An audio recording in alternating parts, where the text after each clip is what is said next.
Bom, olha só, então todos os tripulantes do navio, eles estão em perigo, enfrentarão um naufrágio que poderia ter sido evitado caso o comandante do navio, que é o centurião, desse ouvidos a Paulo. E ele fala isso lá no versículo 10 do capítulo 27.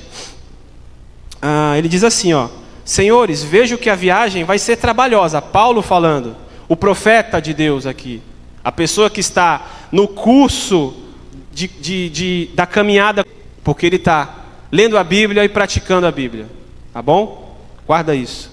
Vejo que a viagem vai ser trabalhosa, com dano e muito prejuízo, não só da carga e do navio, mas também da nossa vida. Olha, vai ser perigoso, hein?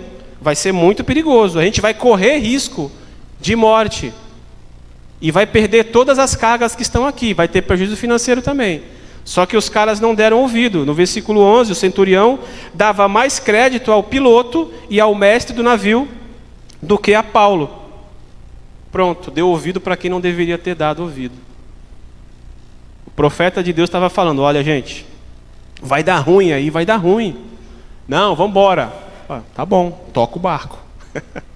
Quando chegar lá no meio da bagunça, eu vou orientar vocês de novo. Mas vamos embora. Paulo não fica falando, por favor, não faça isso. Ele fala, tudo bem, vamos embora. Vocês que eu sou preso aqui só. Vamos embora. E acontece o que acontece. Então, eles começam a sondar a profundidade da água e tentaram lançar âncoras na tentativa de buscar uma estabilidade que não existia.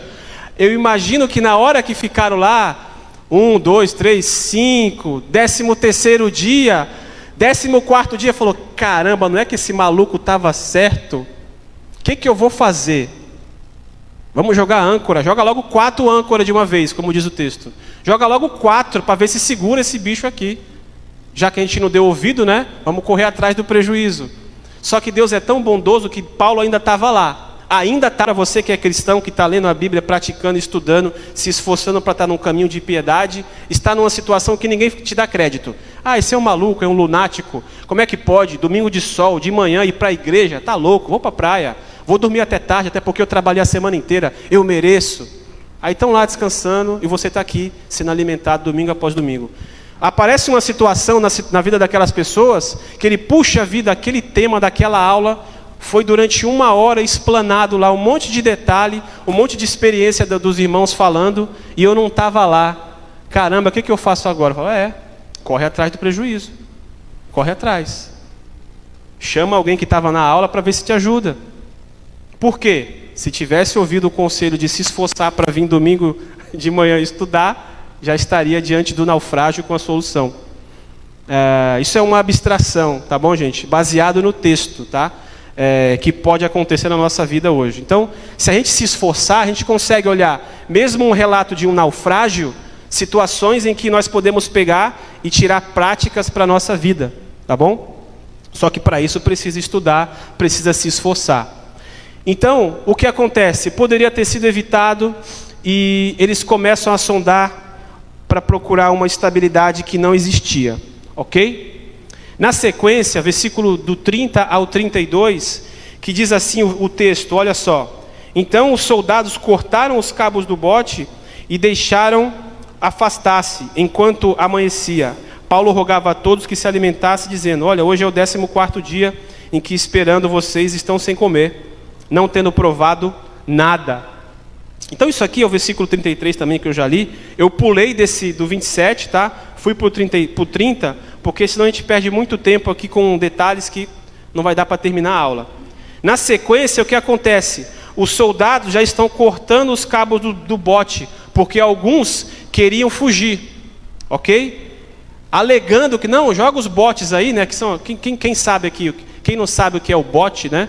O navio tem aqueles navios pequenininhos, os barquinhos, né? Em caso de emergência, você joga o bote no mar, que vai ali poucas pessoas, né? 2, 4, 10, não sei, 5, e você tem mais estabilidade do que ficar no navio que vai se quebrar. E algumas pessoas, eles jogaram esse bote para tentar fugir da tormenta. Ou seja, os primeiros desesperados começaram a aparecer. Quem são os primeiros que querem sair fora? São aqueles que querem jogar o bote e abandonar o navio. Nesse sentido, a gente pode também tirar algumas lições para a nossa vida, mas vamos seguir adiante com o que está sugerido aqui no meu slide, tá bom? Olha só que interessante isso aqui. Muitos comentaristas argumentam, no entanto, que uma tentativa de escapar seria puro suicídio. Nas condições tempestuosas, em plena escuridão, como o Nelson bem lembrou, perto de um litoral desconhecido, e que o único modo de ação seguro seria permanecer a bordo até a luz da manhã.